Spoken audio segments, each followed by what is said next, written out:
um dos melhores técnicos da história do Campeonato Brasileiro, tá mostrando que quando ele não ganha, ele é só mais um mimado? É isso mesmo, não, né? Tá lançando um caô em coletiva? E se eu te disser que elas jogam exatamente iguais, acreditas? Não. Não há asteriscos nos nossos títulos. Eu sei o que é que nós fizemos e vocês viram o mesmo que eu. Pois é, eu vi sim. E além disso, eu vejo mais asteriscos. Se a gente der uma repassada e botar algumas declarações do Abel Ferreira de frente com a verdade, a gente percebe que até os melhores têm os seus momentos de mimadão. Tá liberado o hate aqui nos comentários, sem muito palavrão, por favor. Vambora. Primeiro, o Abel foi perguntado sobre o Flamengo de 2021 e o Flamengo de hoje, a diferença. Por que ele conseguiu explorar aquele Flamengo e esse não? Aí olha só o que ele respondeu. E se eu te disser que elas jogam exatamente iguais, acreditas? Era uma equipa que construía 3-2 com o lateral esquerdo baixo, que era Luís Filipe. As dinâmicas não são muito diferentes. Se vocês forem comparar as dinâmicas, muito parecido. As dinâmicas eram muito parecidas, mas com outro tipo de jogadores. Pois é, então, esse é o primeiro ponto.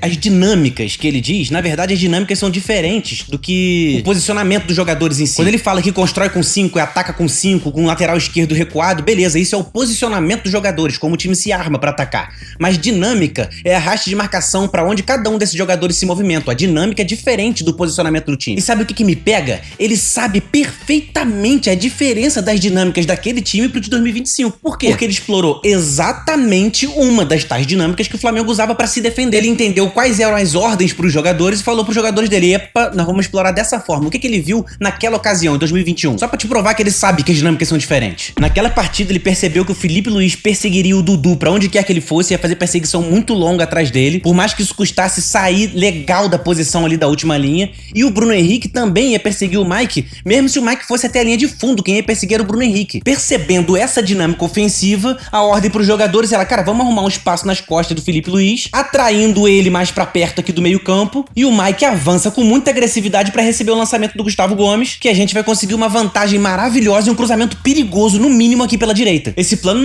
não baixa na cabeça dele do nada pra ele testar lá e ver se vai dar certo. É a partir de uma observação das dinâmicas defensivas da equipe, ele pensa: opa, enxerguei uma parada aqui, vamos tentar isso. O time tava com essa parada tão fresca na memória que com 5 minutos de jogo, aconteceu isso aqui, olha só, o Gustavo Gomes já olhando o lado direito, já vendo como que tava o terreno e o comportamento dos companheiros dele ali, ele já domina sabendo o que vai fazer, em 2 toques ele lança, e olha só, o Felipe Luiz aqui atrás do Bruno Henrique. Momentaneamente parece até que o Bruno Henrique é um dos integrantes da última linha, sacou? Só que somente nesse recorte dessa jogada. Por quê? Por causa de atração que o Abel Ferreira preparou pra aquele Flamengo, pro Mike receber a bola aqui, enquanto o Rafael Veiga chega no miolo da área pra fazer o gol. Isso aqui foi um golaço, tudo perfeitamente planejado, explorando uma dinâmica defensiva que não existia no Flamengo de 2025. E aí quando o Abel chega pro repórter e traz esse assunto pra tática, posicionamento e dinâmica... E se eu te disser que elas jogam exatamente iguais, acreditas? Ele sabe que o repórter não vai entrar numa de falar: não, Abel, o posicionamento é uma coisa e as dinâmicas são outras. Os arrastes de marcação eram completamente diferentes lá com o Renato Gaúcho. Ele sabe que o repórter não vai começar a entrar numa dessa ali com ele. Além de não ser muita vibe do repórter, discutir taticamente, é uma parada tipo assim: eu pergunto, você responde e acabou, passei a vez pro próximo. Então ali o Abel só não quis responder mesmo quais foram as diferenças, não quis responder que ele não conseguiu explorar nada. Se for observar a precisão dos lançamentos dos defensores do Palmeiras, era bizarro, cara. O goleiro, 17 lançamentos e só 6 certos. Murilo, 3 lançamentos e só 1 certo. Gustavo Gomes, 5 lançamentos e só 1 certo.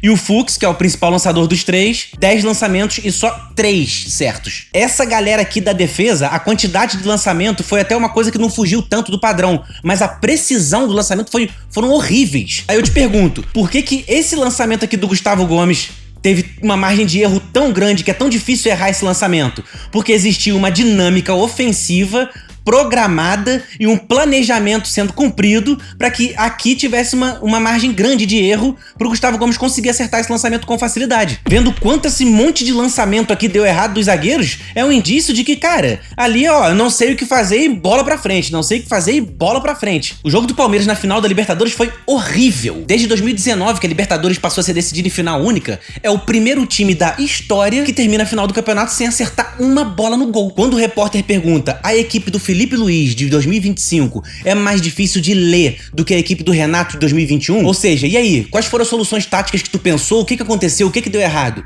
Quando o cara, em vez de responder o que o cara falou, chega e fala: então, era igual, pô. Era a mesma coisa, jogava com fulano, com o Beltrano, era assim. Jogava o Gabigol a fazer o que faz o Arrascaeta. Jogava na frente, o centroavante na frente foi encostado do ponto, encostado à direita, foi o Bruno Henrique. O centroavante já não lembro quem era. Era o Gabigol. E tinha o Everton Ribeiro. Era uma equipa que construía 3-2 com o lateral esquerdo baixo, que era Luís Filipe. As dinâmicas não são muito diferentes, mas a equipa é diferente. Esta é uma equipa com muitas opções dentro e fora. E com muita experiência, uma equipa com muita experiência, muito bem treinada também, muito bem treinada, mas se vocês forem comparar as dinâmicas, é muito... Pra não falar que ele não conseguiu pensar em nenhuma solução tática e que o Flamengo forçou o Palmeiras a jogar um jogo que o Palmeiras não queria jogar. Esse jogo de um monte de lançamento pra frente que, considerando a precisão deles, dá pra chamar de chutão. Ou vocês acham que a presença do Veiga e do Andreas aqui no meio de campo era pra bola passar por cima deles e eles verem a bola indo até o ataque? É claro que a intenção era tentar jogo no pé, associação, toque curto, além das dinâmicas que o Flamengo fez com a bola no pé. O Flamengo com a bola, você vê que o posicionamento era o que ele tava falando, constrói com 5 e ataca com 5, mas a tal da dinâmica, que ele sabe que o repórter não vai entrar nesse mérito, era o Varela recuar aqui pra conseguir ter bastante espaço com a bola e uma virada pra ele rápida vai deixar o Piquerez numa situação que, se ele não avança no Varela, ele dá campo e espaço pra ele. O Varela tem tempo pra pensar, tem espaço pra avançar com ela, pra conduzir, pra fazer algum lançamento longo, qualquer coisa. Tempo e espaço no futebol é ouro. E caso o Piquerez avance nele e feche a marcação, os atacantes do Flamengo vêm aqui e fazem um contra um ali, um 3 contra 3. E a partir dessa igualdade numérica pode ser criado qualquer tipo de dinâmica de arraste de marcação pra conseguir atacar a área do Palmeiras e ganhar as costas da defesa. O Varela era a chave pra gigantesca maioria das jogadas do Flamengo, e o Palmeiras do Abel não conseguiu anular essa parada também. O Varela fez um jogo extraordinário, imenso, né? É verdade que geramos uma situação para que ele tivesse mais tempo com bola, para que ele pudesse ser o jogador livre, em função do que pensávamos que o Palmeiras poderia nos oferecer de pressão, e ele aproveitou esse momento dele com bola, mas eu acredito que ele cresceu no jogo a partir de defender bem. A fase defensiva dele estava impecável e isso foi dando confiança para ele, e depois, cada minuto que passava era uma jogada mais espetacular que outra, e para mim foi o disparado o melhor jogador em campo. E não foi somente o título da Libertadores que ele perdeu pro Flamengo, não. Também teve o título brasileiro, que eu acho que, juntando tudo, ele ficou mordido sem saber perder. Assim como na coletiva, após a final da Libertadores, ele se esquivou pra falar de assunto dentro de campo, tática e dinâmica. Rebolou pra cá e rebolou pra lá pra não falar sobre isso. Depois da perda do Brasileirão, ele deu uma outra coletiva ainda mais ressentiva. Parece que a ficha tinha demorado um pouquinho a cair. Hoje aconteceu um lance dentro do campo, exatamente igual ao que aconteceu na final da Libertadores. Os títulos que eu ganhei no Palmeiras não têm asteriscos. Ganhamos, perdemos, jogámos mal, mas tenho um orgulho de ser do Palmeiras. Não há asteriscos nos nossos títulos. Eu sei o que é que nós fizemos e vocês viram o mesmo que eu. Pois é, e tentando pensar aqui numa definição sobre esse tal asterisco que ele tá falando, eu fui atrás na minha memória e não demorou muito pra eu lembrar de um título do Palmeiras que pode sim ter o tal desse asterisco aí, que ele fala que o Palmeiras não tem título com isso. Vê se você concorda comigo. Semifinal da Libertadores de 2020, que o Palmeiras ganhou fora de casa contra o River Plate, e no jogo da volta o River não conseguiu igualar o placar pra tentar levar a disputa pros pênaltis. Existiu um lance super polêmico nessa partida, que esse gol aqui do River, olha, esse cruzamento e um gol bonito até que o River fez, um gol aparentemente legal, todo mundo em posição legal, sem falta, sem empurrão, chute e beleza, bola na rede. O juizão fez o sinal do VAR e levantou a mão assinalando o impedimento. Mas como impedimento se no frame pausado aqui dá pra ver todo mundo em posição legal? Isso porque na origem da jogada, quando esse jogador do River Plate aqui ele tá avançando, olha só o que acontece, rola uma dividida e depois dessa dividida a bola sobra pro Borré. E o Borré aqui tava impedido. Mas qual que é a polêmica dessa parada?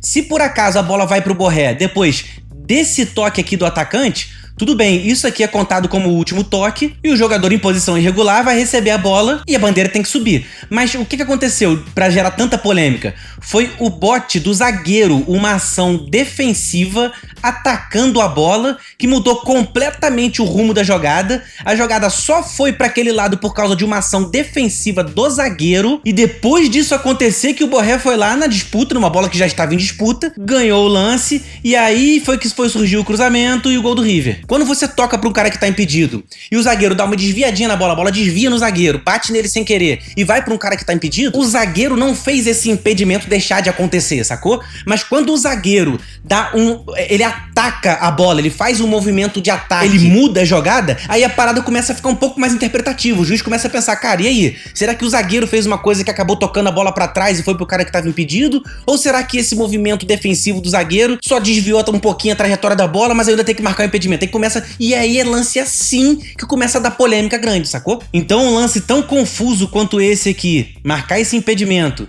que acabou anulando esse gol, e foi justamente o gol que faltou pra levar a disputa pros pênaltis, que depois dessa buscada o River ia estar psicologicamente mais forte pra essa disputa. Se perguntar pra galera do River, depois dessa semifinal aí, se isso não pode ser considerado o tal do asterisco no título do Palmeiras, o que será que eles vão responder? Porque o que o Abel tá chamando de asterisco é uma não expulsão do Pulgar num lance que ele merecia expulsão na final da Libertadores. Eu acho que é justo e é normal ele reclamar disso. O que eu não acho que é justo é ele ignorar outros lances que aconteceram na partida, até mesmo antes desse lance, pra falar que esse título teve um asterisco. Se o Palmeiras acabasse levando a melhor, ele ia chegar na coletiva e ia falar, olha, tem um asterisco nesse título, tá? Porque não expulsaram o Veiga lá no início do jogo. Ele não ia falar isso. E essa fala do Abel é tão de mal perdedor que ela pega de um jeito diferente que se a gente botar um áudio dela com algumas imagens do Campeonato Brasileiro desse ano, olha só o resultado que fica. Mas tenho um orgulho de ser do Palmeiras. Não há asteriscos nos nossos títulos. Eu sei o que é que nós fizemos e vocês viram o mesmo que eu. Não há asteriscos nos nossos títulos. Vocês viram o mesmo que eu. Então, o vice do Palmeiras é com asterisco, é isso? Isso é uma verdade. O erro de arbitragem sempre vai estar presente em qualquer campanha de qualquer título. E aí o ápice da maturidade de um ídolo